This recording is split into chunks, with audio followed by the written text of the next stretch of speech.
Hello दोस्तों, आज हम आपको विंग सॉफ्टवेयर में टूल्स मेन्यू, विंडो मेन्यू और हेल्प मेन्यू के बारे में पूरा डिटेल से बताने जा रहे हैं। इस वीडियो को दोस्तों ध्यान से देखिए।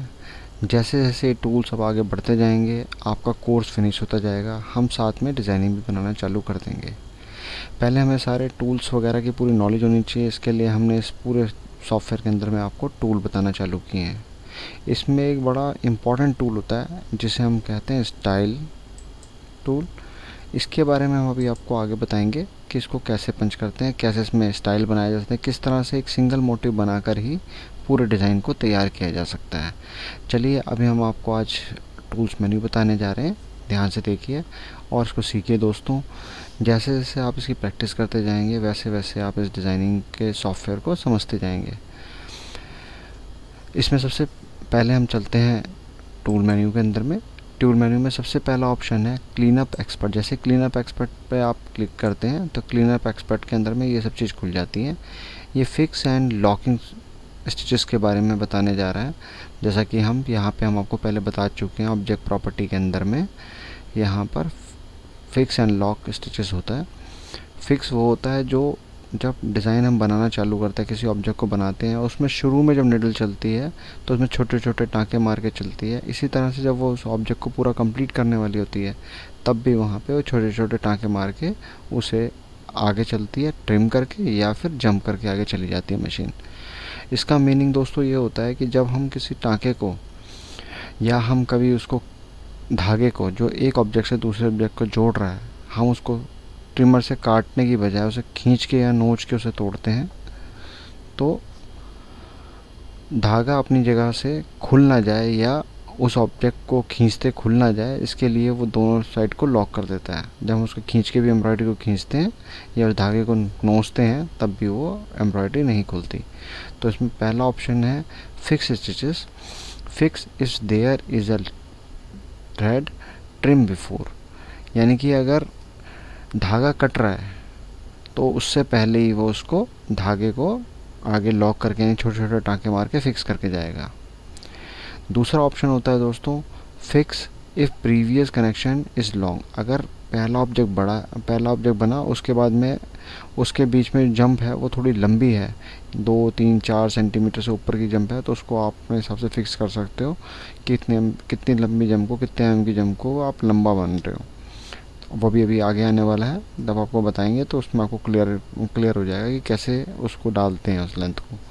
तो इसमें लिखा हुआ है फिक्स इस प्रीवियस कनेक्शन इज़ लॉन्ग। इसका मतलब ये होता है दोस्तों, अगर एक ऑब्जेक्ट यहाँ बना हुआ है, एक पहला ऑब्जेक्ट बना हुआ, फिर उसके बाद में कुछ दूरी पे जाके 3 4 सेंटीमीटर आगे जाके दूसरा ऑब्जेक्ट बन रहा है तो एक जंप आ जाती है उसमें। उस जंप के अंदर में फिक्स लगा के चले आगे, यानी जब भी लंबा जंप आएगा तो मशीन पहले छोटे छोटे टाँके मार के उसको लॉक कर देगी और फिर अगले ऑब्जेक्ट में चली जाएगी।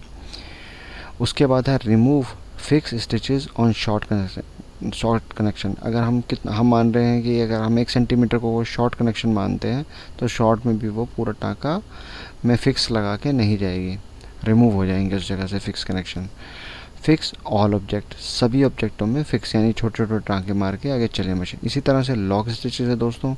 Lock if there is trim following. अगर कोई एक ऑब्जेक्ट बना, उसके बाद में अगला ऑब्जेक्ट आने से पहले धागा मशीन पे कट कर फिर आगे मशीन जाएगी, यानी कि अगर आपका ट्रिमर ऑन हो जाएगा और इस तरीके से वो टाँका काट के जाएगी। Lock if next connection is long. अगर अगला कनेक्शन, आने वाला कनेक्शन जो है वो थोड़ा लंबा है, यानी कि अभी एक ऑब्जेक्ट बना और फिर उसके बाद में अगला ऑब्जेक्ट बनने जाएगा तो पहले उसको लॉक करेगी मशीन एंड में और फिर आगे बढ़ेगी। उसके बाद है दोस्तों remove lock stitches on short connection. छोटे कनेक्शनों पे मशीन छोटे टाँके ना मारे, क्योंकि छोटे टाँके मारने से भी वो स्टिचेस काउंट होते हैं। और जैसे अगर एक ऑब्जेक्ट के अंदर में 8 10 स्टिचेस अगर एक्स्ट्रा आते हैं और अगर हज़ारों अगर वो ऑब्जेक्ट होते हैं तो उसमें भी बहुत फ़र्क आता है काउंटिंग का। अगर समझो 1000 ऑब्जेक्ट हैं और हर किसी में 8000, अगर 8 स्टिचेस आए तो 1000 के लिए 8000 स्टिचेस उसमें बढ़ जाते हैं। तो लोग या डिज़ाइनर लोग इसको क्या करते हैं, ऑब्जेक्ट को थोड़ा क्लोज करके बनाते हैं जिससे कि उसमें से फिक्स स्टिचेस और रिमूव स्टिचेस हटा देते हैं, जिससे कि खींचे या नोच के खींचा ना जा सके उस ऑब्जेक्ट को। उसके बाद दोस्तों लॉक ऑल ऑब्जेक्ट, सभी ऑब्जेक्टों पर लॉक करके जाए। तो हम यहाँ पे रिमूव पर और यहाँ पर भी रिमूव पर क्लिक कर देते हैं और नेक्स्ट कर देते हैं कि छोटे टाँकों पे कनेक्शन ना आए, छोटे काम उस पर वो फिक्स लगा के या लॉक लगा के ना जाए। उसके बाद दोस्तों है trimming, add trim between long connection. लंबे अगर कनेक्शन आ रहे हैं तो धागा काट के मशीन वहाँ से जाए। आजकल चाइनीज़ मशीनें दोस्तों आ रही हैं, चाइनीज़ मशीनों के अंदर में ट्रिमर सही से काम नहीं करता है, या कुछ अच्छी मशीनें हैं जिन पे वो काम करता भी है, तो उसमें आप इन चीज़ों को अप्लाई कर सकते हैं। जापानी मशीन यानी Tajima machine, SWF machine, Korean machine, या बारूदान मशीन, या फिर ZSK मशीन, इन मशीनों के जो अच्छी मशीनें हैं इसके अंदर में आप टाँकों को काट के ट्रिम करके जा सकते हैं। तो उसके लिए ऑप्शन आप डाल सकते हैं add trim between long connection. जब भी कोई एक ऑब्जेक्ट से दूसरे ऑब्जेक्ट में थोड़ा डिस्टेंस रहेगा और मशीन जंप करके जाएगी तो वहाँ धागा काट के आगे जाएगी। उसके बाद है दोस्तों remove trim on short connection. छोटे कनेक्शनों पे ट्रिमर, अगर हर जगह पे ट्रिमर लगेगा तो टाइम वेस्ट होता है, और टाइम वेस्ट होने की वजह से उसमें मशीन की कॉस्ट बढ़ जाती है या डिज़ाइन की कॉस्ट बढ़ जाती है। तो इसके लिए इसको कंट्रोल रखते हैं और हम यहाँ पर भी रिमूव पे ओके करते हैं। उसके बाद है रिमूव अननेसेसरी ट्रिम। कहीं पे अगर ट्रिम फालतू का लग रहा है तो वो भी हट जाए। ट्रिमर के लिए दोस्तों मैंने आपको ऑब्जेक्ट में भी दिखाता हूँ कैसे होता है। अननेसेसरी ट्रिम को भी हमने हटा दिया। Add trim between all object. अगर सभी ऑब्जेक्टों में अगर आप ट्रिमर लगा के चलना चाहते हैं तो कई एक्सपोर्ट हाउसेस और कई बाइंग हाउसेस होते हैं, उनके अंदर में वो मशीन पे ही क्लियर मांगते हैं उस डिज़ाइन को, लेकिन प्रोडक्शन में वो फिजिबल नहीं होता। इसके लिए मशीन कोशिश लोग ये करते हैं कि मशीन के ऊपर में धागे को ना काट कर अलग से लोगों से या मैन पावर के थ्रू कटवाया जाए। जो लोग कॉस्ट बियर कर सकते हैं वो ऑन मशीन पे ही उस काम को करते हैं। जैसे सैंपल बनाना तो मशीन पे कटिंग करते हैं जिससे कि उस सैंपल में अच्छी से अच्छी फिनिशिंग आ सके। हम यहाँ पर भी रिमूव का कनेक्शन ओके कर देते हैं। नेक्स्ट कर देते हैं दोस्तों start point, change start after trim to auto. अपने आप ही स्टार्ट पॉइंट जब कहीं पे धागा कट रहा हो तो वहीं से ही उसके आजू बाजू से ही स्टार्ट पॉइंट अपने आप ही ले ले। जबकि हमने दोस्तों आपको बताया हुआ है यहाँ क्लोजेस्ट पॉइंट का ऑप्शन हमने ऑब्जेक्ट प्रॉपर्टी में बताया हुआ है, आप इसी को इस्तेमाल कीजिए। इनको आप इस्तेमाल नहीं कीजिएगा क्योंकि फिर वो स्टार्ट पॉइंट एंड पॉइंट इसके अकॉर्डिंगली बनाएगा। इसके बाद है change all start point two auto. अपने आप ही उसके स्टार्ट एंड पॉइंट बदल जाए। उसके बाद है दोस्तों end point change end point trim to auto. अगर अपने आप ही जो है ट्रिमिंग होने पर अपने आप ही उसका एंड पॉइंट बदल जाए। Move and point closest connection. जो भी छोटा कनेक्शन पास में आ रहा है वहीं पे वो अपने आप ही वहाँ से शिफ्ट करके दूसरी जगह मूव कर देगा। तो इसको भी आपने ओके नहीं करना क्योंकि दोस्तों हमने यहाँ पे क्लोजेस्ट पॉइंट डाल के ओके किया हुआ, यस किया हुआ है यहाँ से। इससे क्या होता है कि यहाँ पर आप एक ऑब्जेक्ट बनाने के बाद में जो भी नेक्स्ट ऑब्जेक्ट बनेगा उसके स्टार्ट पॉइंट उसके जस्ट पास से बन जाएगा, क्लोजेस्ट पॉइंट बन जाएगा इसके लिए। इसके बाद दोस्तों नेक्स्ट करना है, यहाँ पे वो आपसे मिनिमम कनेक्शन यानी कि शॉर्ट कनेक्शन इज़ बिलो, ये मान के चलता है। इससे छोटा कनेक्शन को आप सबसे छोटा कनेक्शन किसको मान रहे हैं, यानी जो भी सबसे छोटा कनेक्शन है मैं मान के चल रहा हूँ 30 mm का, यानी 30 mm का 3 सेंटीमीटर का जो कनेक्शन है सबसे छोटा मान के चल रहा हूँ मैं। तो इसमें जब भी इतना 30 mm तक का काम करेगा तो वो सारे जिन पे हमने ओके किया है वो हमारे को यहाँ पे काम करेंगे। उसके बाद मैंने यहाँ पे प्रोसेस सिलेक्ट ऑब्जेक्ट, सारे प्रोसेस को ओके करके नेक्स्ट फिनिश कर दिया। दोस्तों ये केवल एक ही बार करना होता है सॉफ्टवेयर में, ये हमेशा के लिए यहाँ पर ऐड हो जाएगा। इसका मीनिंग यही है दोस्तों। उसके बाद है दोस्तों ऑटो बॉर्डर। ऑटो बॉर्डर के लिए क्या है कि मैं कोई भी चीज़ सैटन से या स्टेप से या कोई भी चीज़ बनाता हूँ, जैसे कि मैंने यहाँ पर एक स्टेप स्टिच से कोई इमेज तैयार की।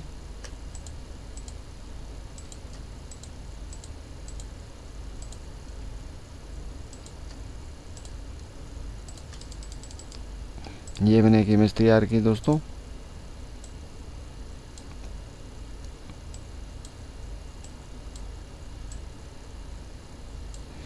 ये मैंने एक इमेज तैयार करी है। एक छोटा सा हमने ब्लॉक पंच किया। पंच करने के बाद में यहाँ पर है ऑटो बॉर्डर। ऑटो बॉर्डर का मतलब क्या होता है, इसकी बाउंड्री लाइन अपने आप ही कंप्यूटर लगा देता है जैसा कि मैं अप्लाई करता है। जैसे कि मैं अभी ऑटो ऑटो बॉर्डर करा, ऑटो बॉर्डर किया। तो दो तरह से बॉर्डर होते हैं दोस्तों, एक तो होता है सैटर्न सीरियल का जो कि F7 से मारते हैं, जिसकी डेंसिटी और जो विड्थ जो होती है इक्वल रहती है हर जगह से। तो सैटर्न विड्थ करेंगे तो सैटर्न का अगर आपने डाला तो सैटर्न की विड्थ भी वो पूछता है कितनी। जैसे मैं 2 mm की विड्थ पे टाँका मारना चाहता हूँ तो 2.0 कर दिया मैंने और यहाँ पे ओके कर दिया। अगर हम इसको कर देंगे सेट ऑफसेट एस पैरामीटर, जो हम यहाँ पे पैरामीटर सेट कर देंगे वो अपने आप ही यहाँ पे पैटर्न सेट हो जाएगा F7 के अंदर में, F8 के अंदर में या F7 के अंदर। यहाँ पे हम F7 की बात कर रहे हैं सैटर्न सीरियल की। अगर हम यहाँ से प्रॉपर्टी चेंज करके F7 कर देंगे तो वहाँ पे ऑफसेट का ऑप्शन दिया हुआ है, वो अपने आप मशीन 2 mm ऑफसेट दिखाने लग जाएगी। मैंने यहाँ से ओके किया। अभी मैं दोस्तों इसके बारे में भी आपको बता रहा हूँ क्या है ये। ओके किया तो अब इस पर एक बाउंड्री का लाइन बन जाती है। आप देखिए ये बाउंड्री बन गई है, इसको ठीक कर लीजिए। बाउंड्री बनाने के बाद में ये अपने आप ही स्प्लिट कर देते हैं दोस्तों। ये सब भी मैं आपको भी आगे बताऊंगा। फिलहाल आप ये देखें कि मैंने क्या किया है। पी दबाने पे आप देख सकते हैं इस तरह से बॉर्डर अपने आप बन जाता है। ये सैटर्न सीरियल का बॉर्डर है दोस्तों, इसको हम डिलीट कर रहे हैं अभी। फिर दोबारा हम इसको सिलेक्ट करते हैं। यहाँ पर दूसरा ऑप्शन है दोस्तों रनिंग। अगर मैं इसको रनिंग स्टिचेस से इसके चारों तरफ बाउंड्री मारना चाहता हूँ, किसी भी चीज़ की हम इस तरह से कर सकते हैं बाउंड्री मारना। अब इसमें देखो विड्थ बंद हो गई है इसकी दोस्तों, क्योंकि हमने सैटर्न सीरियल नहीं किया यहाँ पर। उसके बाद पोजीशन ऑफ द बॉर्डर, हम इस बॉर्डर से कितना अंदर या बाहर बनाना चाहते हैं। अगर टू द इनसाइड कर देंगे तो वो अंदर की तरफ चला जाएगा दोस्तों। कितना अंदर करना है वो हम यहाँ कर सकते हैं। जैसे कि मैं यहाँ पर 1.0 mm करता हूँ तो ये 1 mm सब तरफ से अंदर की तरफ फिट हो गया। डिलीट कर रहा हूँ दोस्तों। अगर मैं इसको बिल्कुल एक्यूरेट बनाऊँगा उसी पे रखकर तो वैसा ही बना देगा। अब मैंने इनसाइड कर दिया। इनसाइड करने के बाद या आउटसाइड करने के बाद में यहाँ पे मैंने 0 रखा, ओके किया तो यहाँ पे बाउंड्री पर ही उस चीज़ को अप्लाई कर देगा। जैसे मैं रनिंग करता हूँ, सिलेक्ट करा, यहाँ गए रनिंग पे गए, रनिंग इनसाइड 0 तो 0 किया तो आप देख पाएंगे कि यहाँ पर इसका बॉर्डर बिल्कुल कोने कोने पे बिल्कुल बॉर्डर इसने मार दिया। इस तरह से हम इसकी आउटलाइन बाउंड्रीज वगैरह बना सकते हैं दोस्तों। उसके बाद इसमें है सिलेक्ट किया है इसको ऑटो बॉर्डर। ये दोस्तों मैंने आपको स्टिचेस टाइप बता दिया है, पोजीशन ऑफ बॉर्डर बता दिया। इनसाइड या आउटसाइड बाहर की तरफ करना चाहेंगे तो बाहर की तरफ। जैसे मैं अभी यहाँ पे बाहर की तरफ कर रहा हूँ इसको, कितना मेरे को 4 mm बाहर करना है, 4.0 मैंने करके ओके कर दिया। इनसाइड है सॉरी, मैं इसको बाहर की तरफ करता हूँ। अभी बाहर किया मैंने। आउटसाइड कितना, आउटसाइड 4.0 मैंने ओके किया तो इनसाइड सॉरी, इसको लिया, इसको इनसाइड करेंगे दोस्तों। इनसाइड कितना करना है 4.0 mm। तो ये बाहर की तरफ ऑटोमेटिकली, क्योंकि हमने एक तरफ से दूसरी तरफ के लिए बनाया है डिज़ाइन। अगर हम इस तरफ से उस तरफ को बनाते तो अंदर और बाहर का दोनों चीज़ चेंज हो जाती है। इस तरीके से आपने इसकी बाउंड्री मार सकते हो। तो दोस्तों इसके बाद है एट बॉर्डर के बाद है दोस्तों क्लिप आर्ट। क्लिप आर्ट का अंदर में 2 ऑप्शन खुलते हैं। पहला है इंसर्ट आइटम, जो कि हमारे पास ऑलरेडी बने हुए हैं। जैसे कि मैं एक फ्लावर या कुछ भी चीज़ यहाँ बनाता हूँ। मैंने यहाँ पर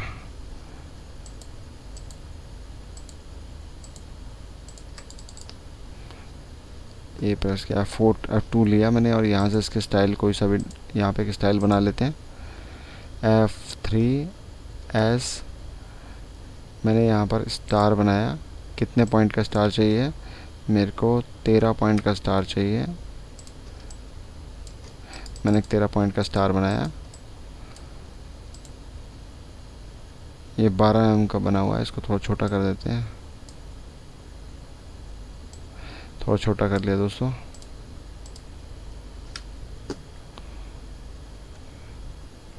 इसे थोड़ा सा जूम कर लिया, सिलेक्ट किया इसको और इसकी लेंथ बढ़ा दी जिससे कि इसके बीच में कोई टाँका ना आए। 5 mm की मैंने लेंथ कर दिया। फिक्स एंड लॉक इसमें दोस्तों मैंने बंद कर दिया क्योंकि मुझे कंटिन्यू चलाना है डिज़ाइन। मैंने स्टार्ट पॉइंट यहाँ रखा, एंड पॉइंट इसका मैंने यहाँ रख दिया और राइट हैंड साइड का माउस का बटन दबा के मैंने इसका स्टाइल बना दिया। 04 के नाम से स्टाइल बन गया। अब मैं इसमें इसको फिट कर रहा हूँ। यहाँ स्टाइल में गए, यहाँ स्टाइल आ गया, ये मैंने फिट कर दिया। मैंने सबसे पहले छोटा टाँका मारा था, फिर उससे बड़ा, फिर उससे बड़ा, फिर उससे बड़ा, ऐसे करके मैंने यहाँ पर इसको लिया। और मुझे कितनी बनानी है, जितना बड़ा फ्लावर बनाना है या कोई भी जो भी मैं चीज़ बनाना चाहता हूँ वो मैंने यहाँ पे एरे में गया, सर्कुलर एरे में गया, मुझे यहाँ पे 10 पत्तियाँ चाहिए, तो मैंने 10 पत्तियाँ करके ओके कर दिया। तो ये कुछ इस टाइप का डिज़ाइन बन गया। इस पूरे डिज़ाइन को मैंने सिलेक्ट किया। इसमें एक मैंने आपको, अगर आपको ध्यान हो तो लेआउट के अंदर में मैंने आपको बताया था एक ऑप्शन 2 पॉइंट में क्या होता था, हम 2 पॉइंट मारते थे, एक इधर मैंने मारे, तो ये कंप्यूटर की मेमोरी में आ जाता था। और मैं इसको छोटा पॉइंट करना चाहता हूँ, बड़ा पॉइंट करना चाहता हूँ, कुछ भी करना चाहता हूँ, तो वो इस तरीके से मैं कर सकता हूँ। और इसकी जंप वगैरह अगर हटा के डायरेक्ट जंप वगैरह भी हटाना चाहता हूँ तो मैं क्या करता हूँ, मैंने एक और ऑप्शन आपको लेआउट में बताया था दोस्तों। जैसे अभी इतनी जंप्स इसमें नज़र आ रही हैं, तो यहाँ मैं लेआउट में गया, add new object to end करने पर मैंने इसको ओके किया, add new object to end, तो आखिरी में बने। और यहाँ से जाके मैंने इस पॉइंट को लिया, 2 पॉइंट को मैं इसके अंदर का पॉइंट ले लेता हूँ, कोई ऐसे और ऐसे ले लिया मैंने पॉइंट। अब मैं जहाँ भी ऐसे करके पॉइंट मारूंगा वहाँ पर ऑटोमेटिकली जंप ना आके सीधा सीधा वो चीज़ बन जाएगी, क्योंकि हमने ऐड न्यू ऑब्जेक्ट एंड कर दिया है। जो भी ऑब्जेक्ट बने वो सबसे आखिरी में बने, इसका मीनिंग ये होता है दोस्तों। तो ये चीज़ थी टेम्परेरी, जिसकी वजह से आप यहाँ पर लेआउट में जाते हैं, 2 पॉइंट करते हैं और उसको इस तरह से कर लेते हैं। अब इसकी का परमानेंट रूप है कि इस पूरे को सिलेक्ट किया, टूल्स में गए, क्लिप आर्ट में गए, क्रिएट आइटम किया, 2 पॉइंट मारे, जैसे कि आप अभी पॉइंट मार रहे थे, मैं एक पॉइंट यहाँ मारता हूँ, एक पॉइंट यहाँ मार रहा हूँ।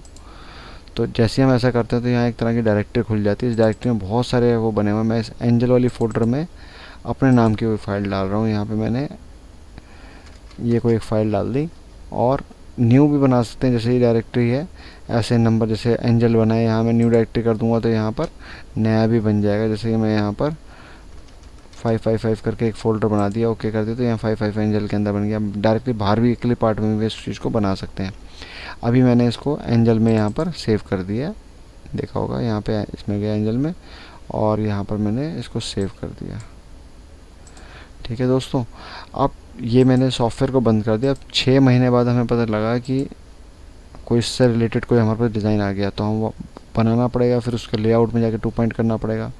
करने की ज़रूरत नहीं है दोस्तों, आप लेआउट में जाएंगे, यहाँ पे क्रिएट आइटम में, इंसर्ट आइटम में जाएंगे, एंजल में गए, यहाँ पे हमने जो ऑप्शन बनाया वो ले लिया, डबल क्लिक किया, जहाँ पे भी मैं पॉइंट मारूंगा वहाँ पर वो चीज़ आ जाएगी, यानी कि वो हमारे पास वो ऑब्जेक्ट हमारा परमानेंटली इस क्लिप आर्ट में सेव हो गया। इसका मतलब ये होता है दोस्तों, जैसे हम इसमें गए, हमने देखा क्लिप आर्ट के अंदर 2 ऑप्शन थे, इंसर्ट में गए तो ये हमारे सारे ऑप्शन बने हुए हैं। इसमें बहुत सारे ऑप्शन इसमें से हैं जो कि आप लेके कहीं भी बना सकते हैं।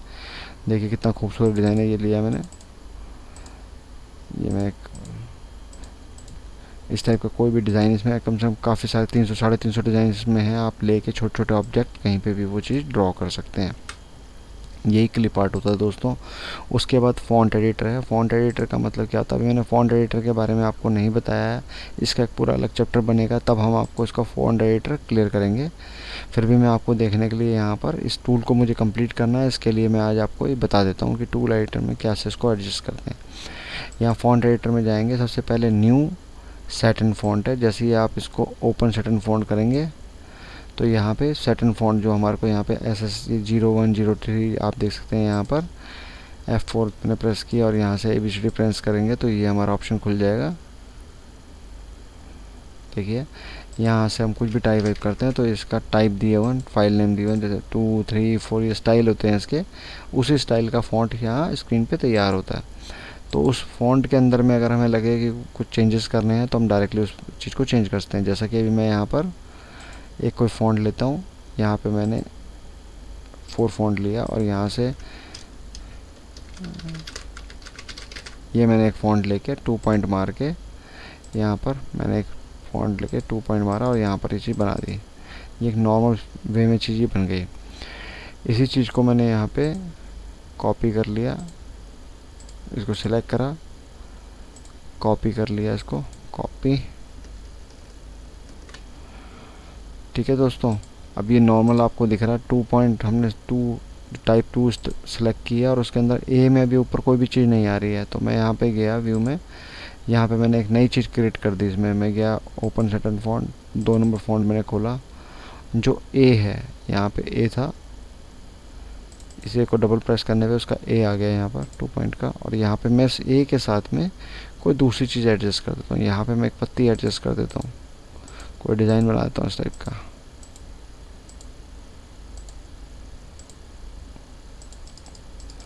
समझो ये चीज़ बन गई, प्रीव्यू बना दी हमने, इस टाइप का चीज़ बना दी। और इसको सेलेक्ट करके कंट्रोल जे कर दिया। कंट्रोल जे का मतलब ये अपने आप ये पार्ट यहाँ पे जुड़ जाएगा, इस तरह से जुड़ गया ये पार्ट। अब यहाँ पे जब इसको बना दिया है और मेरे को इसको सेव करना है तो यहीं वापस जाएंगे हम फ़ॉन्ट एडिटर में। यहाँ पे तीसरा ऑप्शन खुल जाता है, या कंट्रोल F12 करें या सेव करेक्टर किया, और मैंने इस चीज़ को बंद कर दिया। अब मैं यहाँ पे जाता हूँ और यहाँ पर फ़ॉन्ट नंबर 2 लिया मैंने यहाँ से, और उस जो मैंने कॉपी किया था उसी को मैंने कॉपी मार दिया, और यहाँ पर 2 पॉइंट खींच के ओके कर देंगे। तो आप देखेंगे जो इसमें जो फ़ॉन्ट के अंदर ए बनेगा उसमें ये चीज़ इंक्लूसिव होके आएगी। तो इसमें 3 चीज़ें दिखाई मैंने दोस्तों। पहला है न्यू फ़ॉन्ट बना सकते हो इसमें अपने तरीके का, या अपनी डायरेक्टरी भी इसमें आप तैयार कर सकते हो कोई अलग फ़ॉन्ट की। उससे आप इसका अलाइनमेंट टूल्स वगैरह, जैसे कि अभी आप टूल डिज़ाइन बनाते हैं, आपने कोई फ़ॉन्ट या कोई नेम लिखा तो उसमें से कुछ फ़ॉन्ट बड़े हो जाते हैं, कुछ जैसे डब्ल्यू है, डब्ल्यू की चोंच निकल जाती है नीचे, पी है, पी के लंबी डंडी हो जाती है, ओ छोटा नज़र आता है या बड़ा नज़र आता है। उनको एडजस्ट करके पैरामीटर के हिसाब से आप इसमें रख सकते हैं, जिससे कि फ्यूचर में कभी भी आप उस फॉन्ट को टाइप करें तो बिल्कुल एक्यूरेट ही आपका डिज़ाइन बन जाए। उसके बाद दोस्तों इसमें सिंबल्स हैं। सिंबल्स बहुत तरह के हैं, इसमें कोई भी सिंबल आप लेके इसमें जिसको डबल क्लिक करेंगे वो सिंबल आपके हाथ में आ जाएगा, वो सिंबल आपका बना स्क्रीन पे आ जाएगा, बना सकते हो। ऐसे कम से कम इसमें 300-400 इंसर्ट टूल्स हैं, बहुत तरह के इंसर्ट भी कर सकते हैं इसमें। आप जो भी चीज़ देखेंगे इसमें बनता हो, कोई भी चीज़ आप इसमें बना सकते हैं दोस्तों।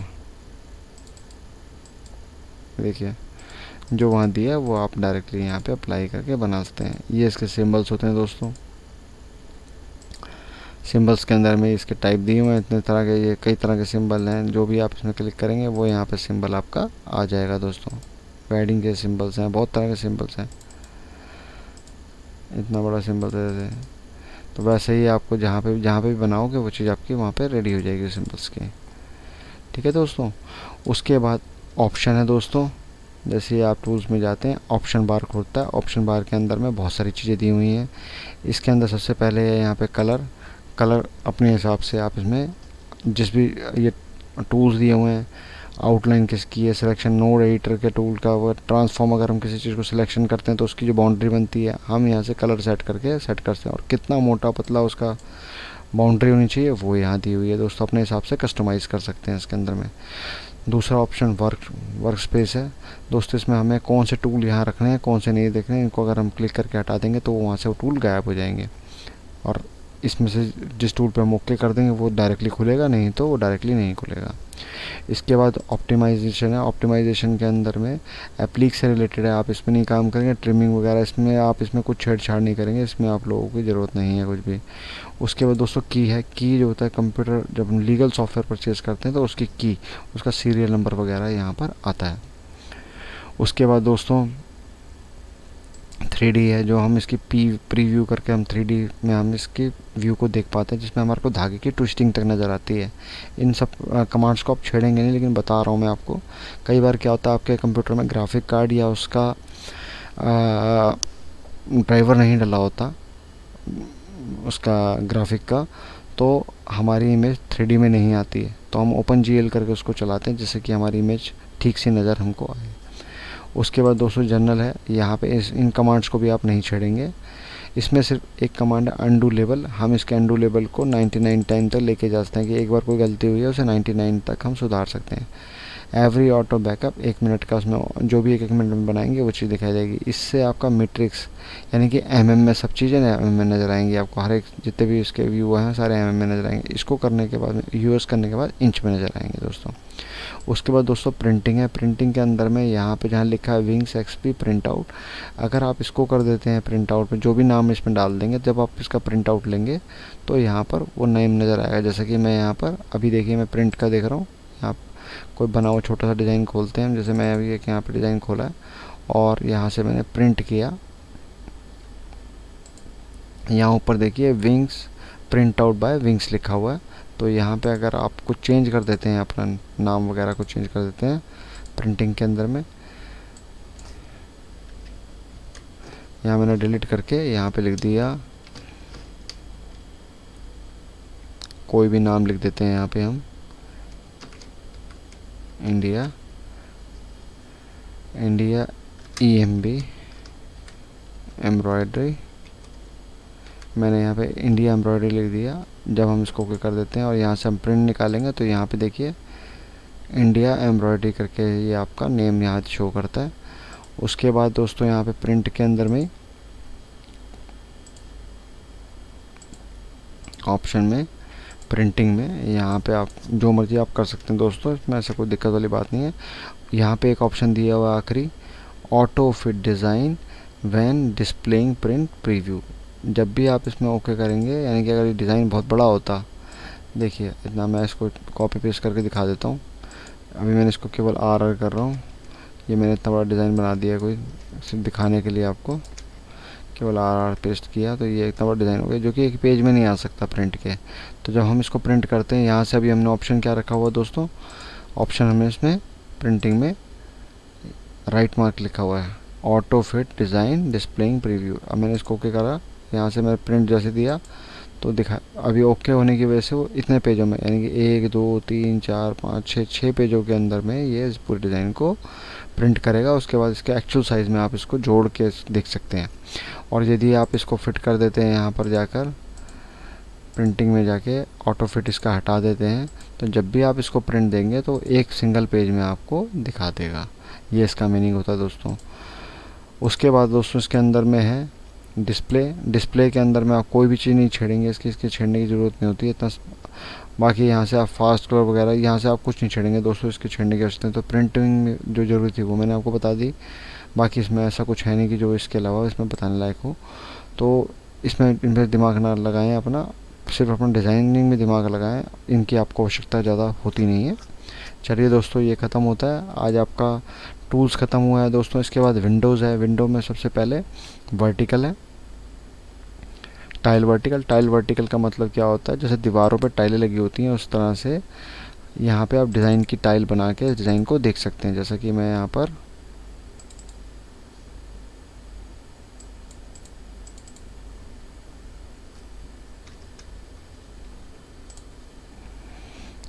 डॉग दिखाते हैं आपको, ये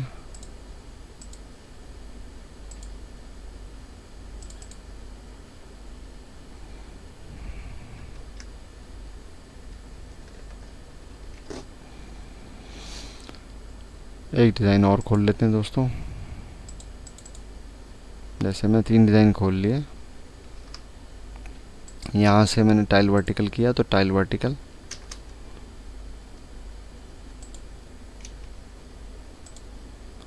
ये 4 डिज़ाइन खुले हैं इसलिए 4 टाइलों को इसने दिखाया है। मैं यहाँ पे दोबारा देता हूँ, टाइल वर्टिकल किया तो देखो सीधे खड़ी हुई डिज़ाइन आ गया इसमें।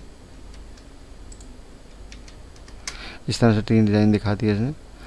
और अगर मैं इसको टाइल हॉरिजेंटल कर दूंगा तो ऐसे हो जाएंगे दोस्तों। इसका फ़ायदा ये होता है, टाइल वर्टिकल किया या कोई भी हमने किया, मुझे ये लोगो ये वाला डिज़ाइन मुझे अगले पेज पे लेके जाना, तो शिफ्ट दबा के आप सिर्फ इसको ले जाके यहाँ छोड़ दीजिए, ये पूरा डिज़ाइन आपका यहाँ पे फिट हो जाएगा। शिफ्ट दबा के आप किसी भी डिज़ाइन को ड्रैग एंड ड्रॉप दूसरे पेज पे कर सकते हैं। यही दोस्तों इसकी खासियत है विंग सॉफ्टवेयर की, कि इसमें जल्दी जल्दी कोई भी डिज़ाइन कहीं का भी किसी भी तरह से कभी भी बन जाता है।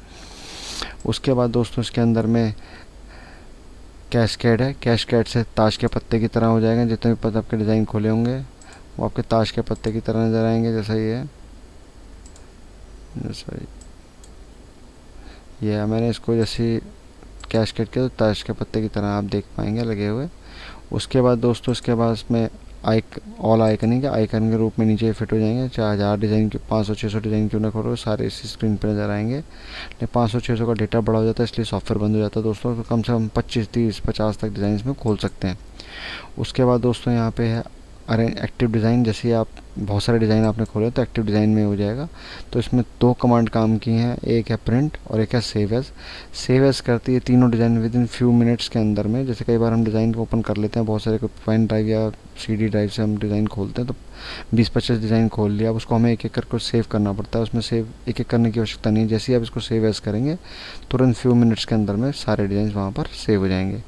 फ्लॉपी डिस्क बंद हो चुकी है, फ्लॉपी फॉर्मेट भी बंद हो चुका है, तो उसमें क्लोज डिज़ाइन करने पे पूरा का पूरा बंद हो जाएगा। प्रिंट करने पे, जैसे अभी हम प्रिंट देख रहे हैं सिंगल सिंगल पेज, यहाँ पर आपको जितने आप बना रहे हैं उसको एक बुक की तरह, बुकलेट की तरह बना सकते हैं। तो छोटे से छोटा, जैसे जितना आप इसमें कर देंगे उतने डिज़ाइन आप यहाँ पे बना पाएंगे। जैसे यहाँ पे 3 कर दिए, 4 कर दिए, 5 कर दिए, तो उतनी लाइनें यहाँ पे बनती चली जाएंगी और आप उस डिज़ाइन को एडजस्ट करके एक ही पेज पे बहुत सारे डिज़ाइन को देख सकते हैं। छोटा, जैसा कि आपने मैरिज की फ़ोटोज़ग्राफ देखी होंगी तो उसमें सबसे ऊपर एक पेज लग के आता है जिसमें छोटी छोटी फ़ोटो बहुत सारी होती हैं, उसमें से आप चूज़ करते हैं। तो दोस्तों ये आपका है, यहाँ से हमने आपको एक्टिव डिज़ाइन के बारे में बताया। प्रिंट हो जाएगा, क्लोज ऑल करेंगे तो क्लोज ऑल सारे जितने भी स्क्रीन पे खुले हैं सारे के सारे बंद हो जाएंगे। दोस्तों कोई भी डिज़ाइन मैं आपको खोल के दिखा रहा हूँ, ये डिज़ाइन है, तो यहाँ पर क्लोज ऑल करने पे सारे के सारे बंद हो जाएंगे। विंडो का काम यही होता है दोस्तों। उसके बाद हेल्प है, हेल्प में आप यहाँ से कंटेंट, यहाँ पे पूरी बुक इसके अंदर रखी है, बुक को स्टडी कर सकते हैं अगर चाहें तो आप। इसके अंदर पूरी बुक होती है, जैसा कि बुकलेट के साथ, जैसे सॉफ्टवेयर के साथ बुकलेट आती है, जैसे पूरी बुक की एक PDF कॉपी यहाँ रखी हुई है। हेल्प ऑन करने का मतलब है, यहाँ पे आप देख सकते हैं अबाउट से आप इसका सीरियल नंबर वगैरह ये सब आप चेक कर सकते हैं इससे। दोस्तों आज हमने आपको टूल्स, विंडो और हेल्प के बारे में डिटेल बताई, इनको आप सीखिए। नेक्स्ट वीडियो में हम आपको इसमें स्टाइल कैसे बनाए जाते हैं, डिज़ाइन के अंदर में फ़ॉन्ट कैसे इस्तेमाल किए जा सकते हैं, ये सब की वीडियो अलग अलग करके डालेंगे। बहुत बहुत थैंक यू दोस्तों। इन वीडियो को देखें, सब्सक्राइब करें, जिससे कि हम आपके लिए और नए सॉफ्टवेयर्स की वीडियो लेके आ पाएँ। दोस्तों हमने बहुत छोटे टाइम के अंदर में ये वीडियोस बनाई हैं, आगे चल के हम इसमें और अच्छी अच्छी वीडियोस आपको दिखाएंगे। और जितने भी हमारे सॉफ्टवेयर्स मार्केट में आते हैं, बहुत तरह के हम आपको इसमें सॉफ्टवेयर्स दिखाते चले जाएंगे। देखिए दोस्तों, ये भी एक अच्छा प्लेटफॉर्म है। अगर आप इसको बनाएं अपना जीवन में, अगर इसका जॉब पर्पस से या इसको अपने बिजनेस के पर्पस से लेना चाहें तो बहुत बढ़िया सॉफ्टवेयर है और इसमें अच्छे खासे आप पैसे कमा सकते हैं। बहुत बहुत थैंक यू, बहुत बहुत मेहरबानी, थैंक्स।